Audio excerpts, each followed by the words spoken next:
For this Excel tutorial, I will be using a basic demo I created, but the process of preparing the workbook and using it in modeFRONTIER is the same for the vast majority of Excel workbooks, so feel free to follow along with your own file. This workbook calculates moment of inertia, weight, max deflection, and stress for a simply supported I-beam loaded at the center. The goal of this optimization is to minimize weight, deflection, and stress by varying the geometric parameters highlighted in yellow. Before we get started, there is a one-time setting in Excel that we need to enable. To do this, we'll navigate to File, Options, Truss Center Settings. Under Macro Settings and Developer Macro Settings, we want to make sure that this Trust Access to VBA Project Object Model is checked. Once this is enabled, it should default to checked on all future workbooks. Now we are ready to start defining inputs and outputs. The direct integration node for Excel and modeFRONTIER can automatically extract input and output parameters, but the cells need to be defined and named correctly in order to enable this. All cells with parameters need to have unique names. You can see in the name dialog at the top that random cells default to column and row. To give a name to a cell, simply click on the cell, click in the name dialog, and change the name.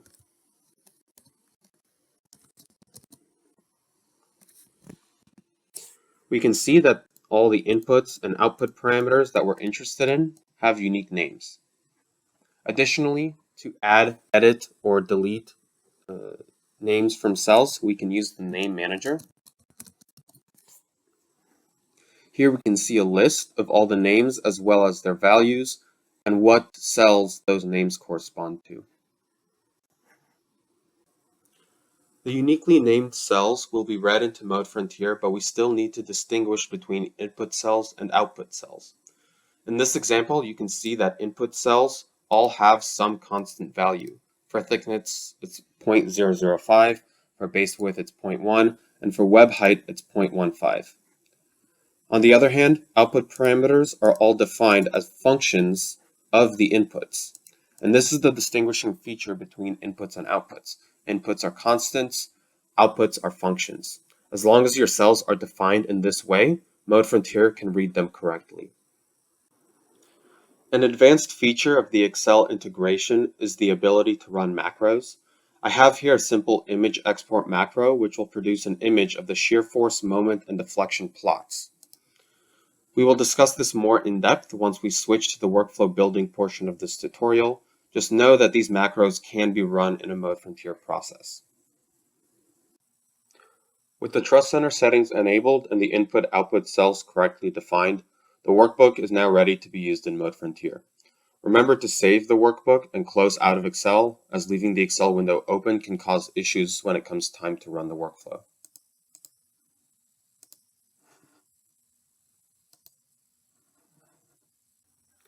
For the second part of this tutorial, we will be building a workflow in modeFRONTIER around the Excel workbook we just prepared. This is the modeFRONTIER home screen, and from here we will open up a new blank project to get started. This takes us to the workflow environment, where we can connect various nodes to define a process. On the left side are all the integration nodes available in modeFRONTIER. To start building the workflow, we can simply drag and drop the node we want from the list into the blank space. Using the text field at the top, we can also search for specific nodes, in this case Excel, and then simply drag and drop that node into the blank space. You can see now that we have the Excel node in the workflow, it's giving us some errors, and that's because we don't have a workbook associated with that node. To make that connection, we double click on the node to open up the configuration window. Most of the options at the top are grayed out, again, because we don't have a workbook associated with the node. To add a workbook, we click on this folder icon next to the Excel workbook text field. You can import files from Volta or from the file system. In this case, I'll open up the file system, navigate to the folder that contains that workbook, click on the workbook and hit open.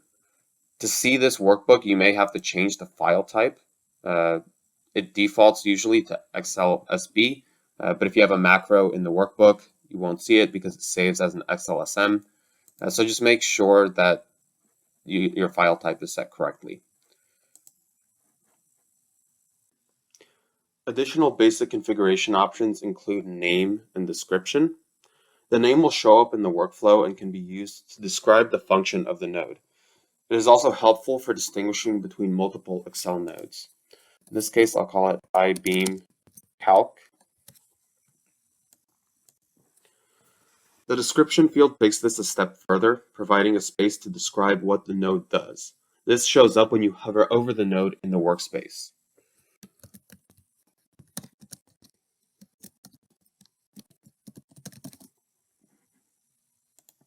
Okay, we can see the name is now showing up next to the node. When we hover over the Excel node, we can see the description that we provided. The Advanced Configuration dropdown offers additional functionality. In the macro name text field, we can provide the name of the macro we'd like to run from the workbook. If your workbook runs multiple macros, you need to create one macro that calls the others. Macros are executed after inputs are modified, but before outputs are extracted. I have a macro in my workbook called export image, which will produce an image of the plots from the file. I've included that name under the text field. If Run Auto Macros is selected, any auto open macro in the workbook is executed before modeFRONTIER modifies the inputs. Storing the workbook in proc will save a copy of the workbook with modified values for each run in the proc directory. If Change Working Directory is selected, the Excel process is executed in the modeFRONTIER working directory instead of the Excel temporary directory. This option should be used if macros are requiring or storing files in the modeFRONTIER working directory. If you are not using macros, you can uncheck this option, which will speed up the evaluation time for the node. The formula calculation mode has three options. Automatic will calculate all values every time an input changes. Semi-automatic will recalculate all values except tables every time an input changes. And finally, manual will recalculate values only after all inputs have been modified. Typically, manual is recommended to reduce execution time unless automatic calculation is needed for correct functionality.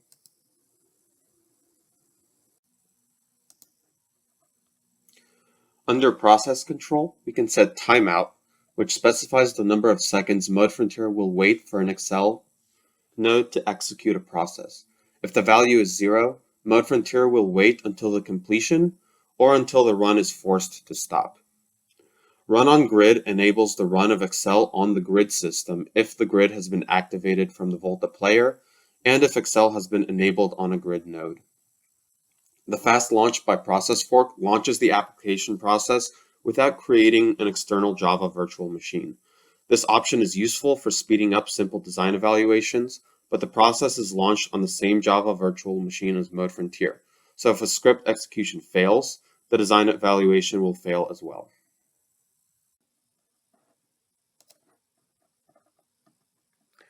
The last dropdown in the configuration is for writing and extracting data in the workbook. You can specify cells in the workbook using strings in the typical Excel format.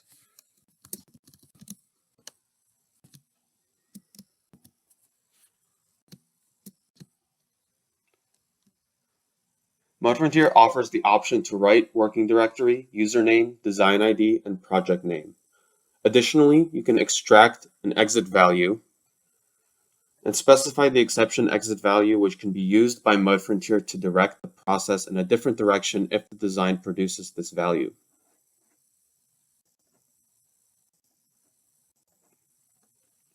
For simple workbooks, the advanced process control and write extract options can be left at their default values. Now that the node is configured, we can move along and build the workflow. At the top, we have the option to open the Excel workbook. This can be useful to double check that the file specified earlier is correct. We can see here that after I open the workbook, it does in fact bring us to the I-beam example that was shown earlier.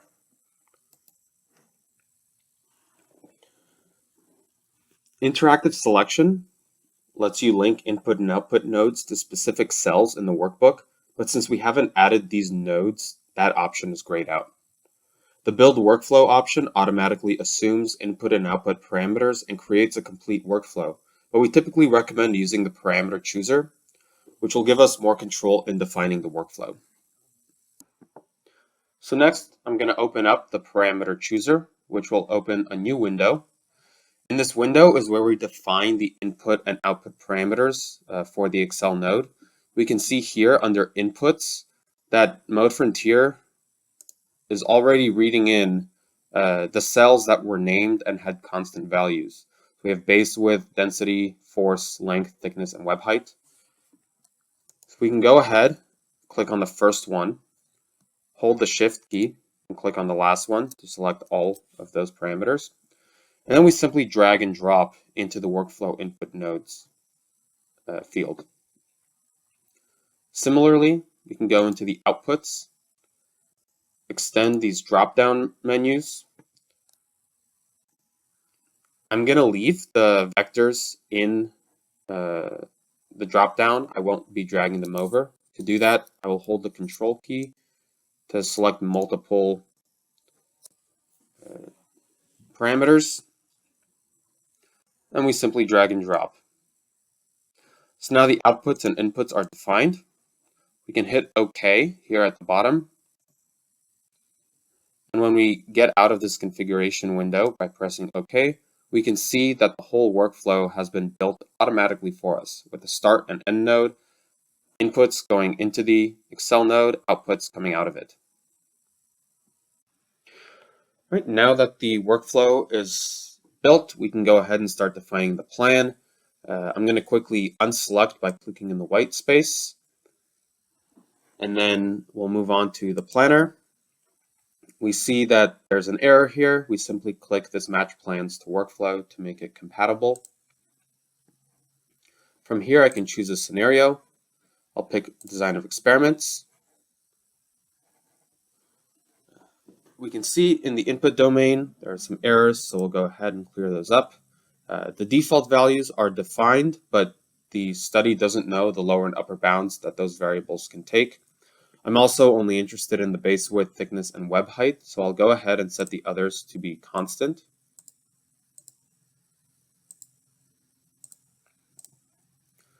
For the base width, I'll define 0.05 as the minimum and 0.15 as the maximum. For thickness, we'll do 0.0025 and 0.0075. For web height, I'll do 0.1 and 0.2. Hit enter, and we can see that there's no more red highlighted cells, and that means that this is ready to go. In the output domain, we see all the variables. Those will be visible in the design space, and so that's ready.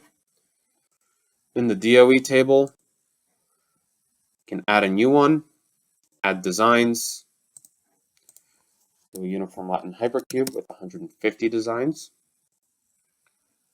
And you can see that it automatically generated different combinations of the input variables. And so these are the designs that modeFRONTIER will pass into Excel to calculate the outputs. So with the plan correctly defined, we can go ahead and click this Run Project. We'll select the DOE plan that was just configured, hit OK. Here, we will save the file and then click Run Project. It's going to ask to overwrite. This is a newer version, so I'm going to go ahead and do that. And then it's going to automatically take us to the run environment. Designs will start populating the design list. Project info provides information on each design. This is useful for debugging because this is where errors typically are seen. We can see if we click on the different designs in the list, we get design files corresponding to that design. If I click on number 3, for example, the macro that was included with my workflow produces this image of the plots. I can double click that and have it show through this file viewer. Kind of interesting function is we can now toggle in between different designs and see how the force moments and deflections are changing for the designs.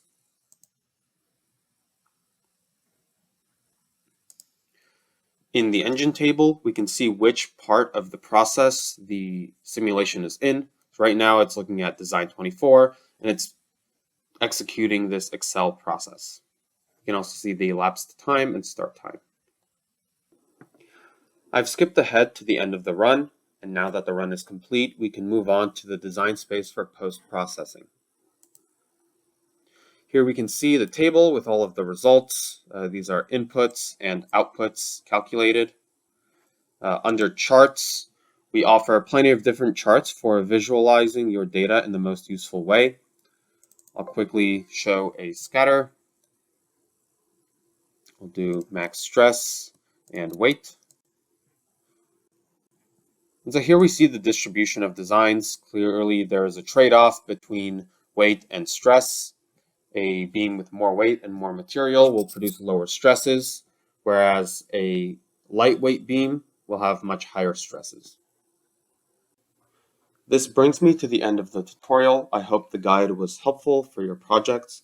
This material is also extensively covered in the user guide, which can be accessed from modeFRONTIER. It has tutorials and step-by-step instructions for using all nodes.